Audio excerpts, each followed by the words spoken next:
right. Hey, JT. Hello, hello. Thank you so much for meeting with me about data for drama class. No problem. Heard your day went well. Movie making was good. Indeed went well. Can you share like what happened in movie making that was good for you? Also, the movie making, just based on the feedback we talked about last time, I was able to kind of like just go back and really give students that solid at-back practice. And the exercise we worked on last time was storyboarding. And I would say a good bit of them understood the process of storyboarding, but even still to really stamp out what the idea of the storyboarding was, we went in and did it from a deconstructive standpoint. So they started with the end product and worked their way backwards with the storyboard. And it seemed like the kids really, really enjoyed that exercise. And I was giving them a lot of class time to be able to work on that. And I was able to circulate and look for somebody, check if I understand as I circulated. Nice. All right now.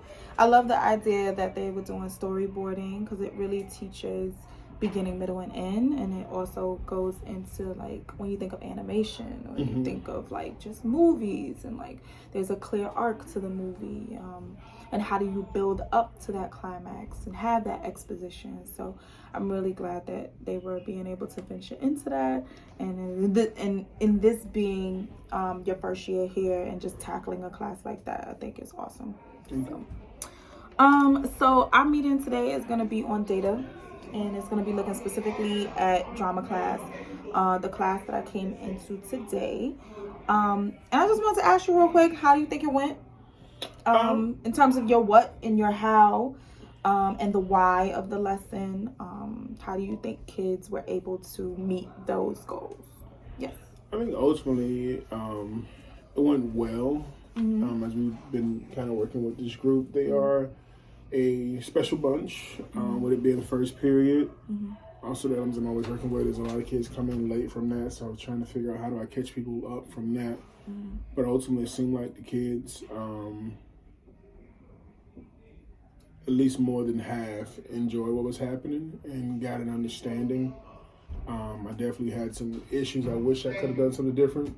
I did correct some of that stuff for the sixth period, but with my slides not having the clearest, and that room in itself is just so far apart. So I'm having to kind of pivot and zoom, but I think we ultimately got through it. So, yeah. Awesome. Do you think there would be anything that you would have done differently? Other than, I know you said you made some changes, sixth period, and like, can you speak to some of the things that maybe you would have tried that would have been different? Because they have shared this with me, a lot of kids in there need glasses. So I definitely should have had some printouts of that. Sometimes they'll use their phones to take a picture of it and zoom in on their phones, but just having those printouts always readily handy kind of helps move that along. And I do catch myself sometimes when I'm moving slow, so I try to go back. Was also having a volume issue today with some weird blowing, so a lot of kids wasn't speaking as loud as they want to, so you always try to push those things. But what I loved about your lesson today, I really when we are about to dive into data, I was thinking about your goal of students know what they're doing in the activities, they know how they're doing it, and they know why. Specifically, you had students be able to say what they were doing, because you asked some kids to say, hey, can you just repeat back like what we're doing for this part of the activity? When I went up to students and I circulated around to see what they were doing, they were able to say it. Like Joy was definitely able to say it. I know Heaven was able to do it as well. Dianelli knew what she was doing. Maurice knew what he was doing. And the how part, like they knew how to do that. Crux of our data now, that 100% of your students, I think with the exception of Joy, because I did ask her, like, do you know the how? And she was like, I don't know how to do this. And she asked her friend, which was good. She asked her friend to help her. But how do we move the kids that now know what is happening in the activity? They can verbalize it and they can do it.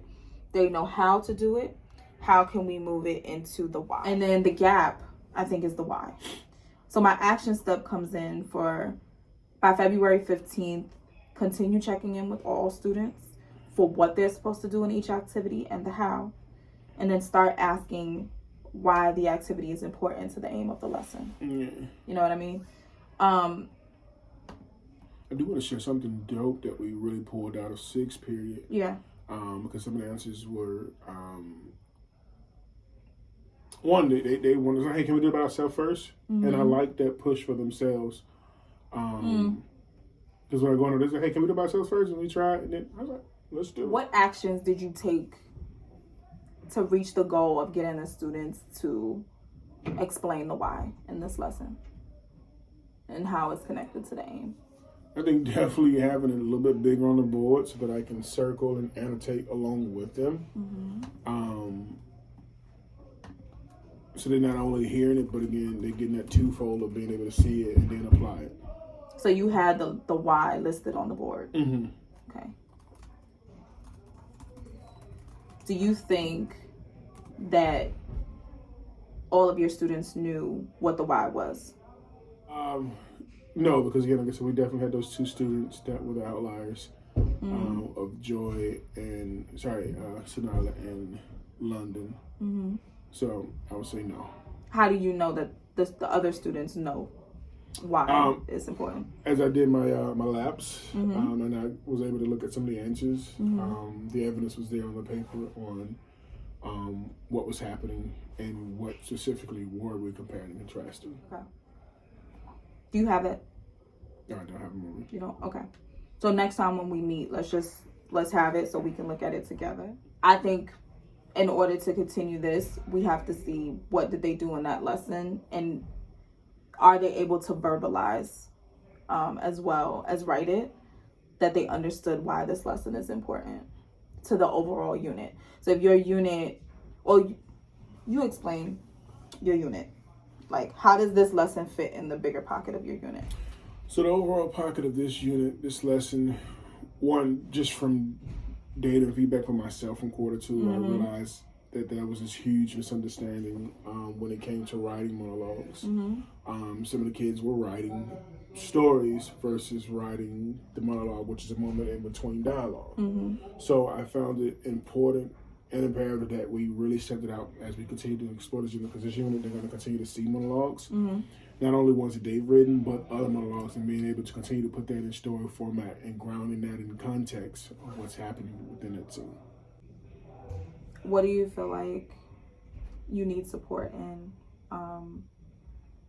terms of the students being able to, like the two outliers you said, understanding the why and being able to attack the how?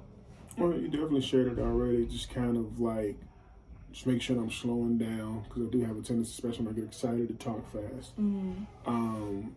But just making sure that that I'm avoiding like tech issues that could definitely be avoided. The simple stuff as having those printouts, which I did have for the next one. I fixed that by the second showing of it. Nice.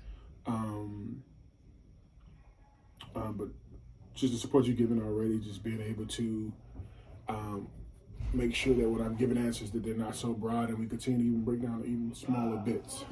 So, because I do tend to, oh, they got this, but just still giving those kids extra bats to really, really drive home that there's a fully understood meta moment that's happening here. Gotcha. Okay. All right.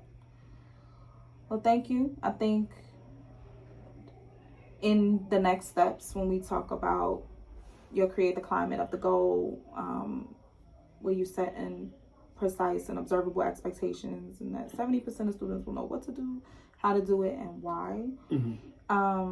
You definitely have the what and the how down. I think with the why, the next step I would like to see is students verbalizing the why. And when we have our data meetings, we'll be able to talk about, like, for example, what you did in the classwork today. If there was a question that said something about like, how is this distinguishing between these two, the story and the monologue, how is that fit into our lesson plan, not into the lesson, but into our unit, into what we're learning about monologues, and then have kids answer that, or having verbally some sort of asking that question and asking students to answer that. Yes. Okay. So there are some students that still need to be... London and Sanala were there, but they were ultimately just checked out. She eventually got going toward the end, but not enough to kind of count toward the data.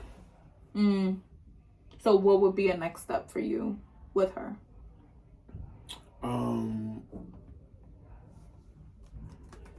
So when I checked in toward the end, because she's like, well, hey, I couldn't hear people. So I circled back to her with that again. Even today, I did try to make sure I repeated the answers that were said by kids. But I totally understood why she. I think you said something about like you repeated the answers. Tell me more about that. So whenever I warm call on a student, I allow them to say the answers, and then I'll typically either give a nonverbal or verbal, hey, a little bit more voice, loud and proud, something of that nature. And whether I can hear them or not, I always repeat the answer back to them to make sure they understand, one, that I didn't misinterpret what they're saying. So if the kid give me an answer like, hey, the goal was to understand the difference between the story and the monologue. And I'll say, hey, so you're stating that you wanted to understand the difference or the monologue, and I'll look at the verbal information. And I'll typically say, yeah or no, that's not what I'm saying. And going back to London's point of not being able to hear, I think we have to be cognizant of like continuing having kids build off of each other, but also encouraging them to speak louder, and not letting up on that, of saying like, you know what, I couldn't hear you, or these folks over here on the side of the room couldn't hear, and us as teachers not repeating. Because when they repeat, they can just look at us as the sole person as opposed to looking to the team. I don't know if seat maneuvering helps at that moment. So it's something I have to definitely go back and look at how to continue to address that with kids who can't hear. I think it's just not letting up. Yeah. So like, let's practice something real quick. If I say, you asked me to read Carter's name, right? So you be the teacher and I'll be the student. Go ahead. Janelle, can you go ahead and read this yellow sheet here from top to bottom, please and thank you. Senorita Carter. Stop. Take it back from the top, loud and proud. Senorita Carter Green Knight. And stop. Let's try it again because practice makes better. Ready and go. Senorita Carter Green Knight. And stop. How did that feel?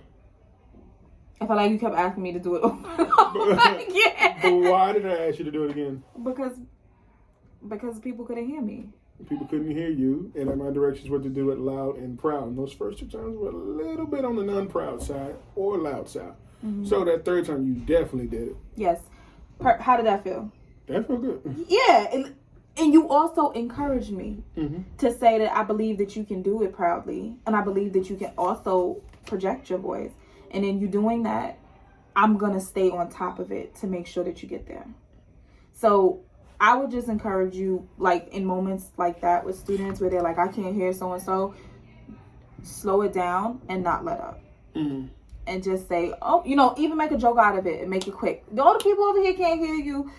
Did you hear him, Maurice? Maurice, you didn't hear him? Come on, can you say it again? Just to keep the urgency that we're not just paying attention to me, but we're paying attention to everybody. So they know what's happening in the lesson, why it's happening, and how. I think that contributes to your numbers also. Cool beans, we're almost there. Awesome. Cool beans. Thank you. Thank you.